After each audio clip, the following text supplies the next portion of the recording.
Greetings everyone, I am Dr. Wolf, and I had a thought. The new stop motion My Little Pony shorts are actually kind of brilliant, but not for the reasons you might think. There was another short that was released called Fashion Failure, and it's simple, it's straightforward. I actually think last week's was a little bit stronger, but again, there's no dialogue. There's this constant giggling that is definitely grating on me. And yeah, very simple stories.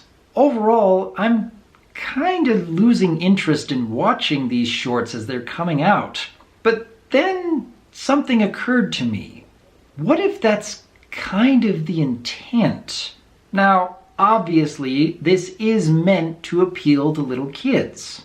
Or so I would have thought. Again, no dialogue, constant giggling, very simple stories with very straightforward lessons, although I don't think the lessons are all that ideal, because you have Pinkie Pie drinking random chemicals because shenanigans, or you have Rainbow Dash destroying her own cake because Pinkie was feeling inadequate about what she was creating. Or Rarity coming out and claiming, oh, this was all my idea, and yes, thank you for the applause, even though it was Rainbow Dash who came up with the final result. All in all, though, very simple stories that I'm not really interested in seeing more of. Again, that giggling is grating on me. And then I began thinking about Pony Life, because it is going to be coming out. The My Little Pony YouTube page now has this as their banner. So they are going all in on this. And these shorts that could be the only form of My Little Pony visual media that's coming out for weeks or even months until Pony Life gets off the ground, I started to get curious. What if these very little dialogue, giggle-fest, stop-motion animated shorts with very simple stories are supposed to kind of make us a little more forgiving of whatever Pony Life is eventually going to be? Now, My Little Pony Generation 4, that was lightning in a bottle. There was so much about that show that just clicked.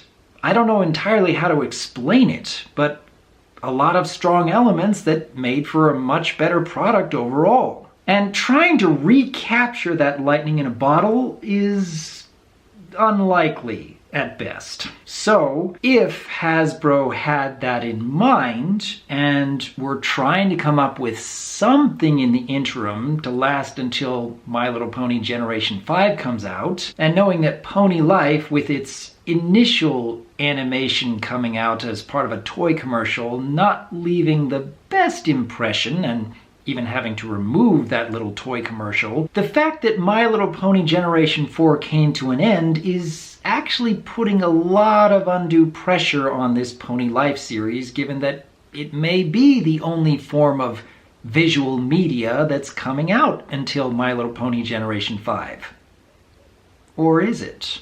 What if somewhere along the way, Hasbro figured out, you know what? If we release Pony Life right after My Little Pony Generation 4, it's going to have over-the-top expectations which we are never going to really meet. Instead, what if we release something that is intentionally much shorter, much simpler, without dialogue, that when Pony Life eventually does come out would seem better by comparison? It's kind of like showing the audience, you know, we have this much shorter, simpler series. I mean, then you have Pony Life when it comes out. Compare the two. I mean, compare these two rather than comparing Pony Life to My Little Pony Generation 4. Now, I guarantee that's not going to work for all fans out there, because G4 is a very high bar to reach. However, it does make me curious whether something like these stop-motion animated shorts with little dialogue, if you can even call it that, it's just incessant giggling, and very simple stories with questionable lessons, might actually be better preparing the audience for when Pony Life is eventually released.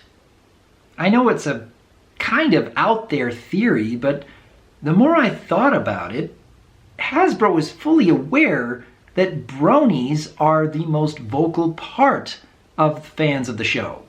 And they actually have a lot more disposable income than young kids who are fans of the show. So would it be that surprising that they are trying to appeal not only to little kids to keep their attention, but also giving the older fans something to compare Pony Life to rather than G4?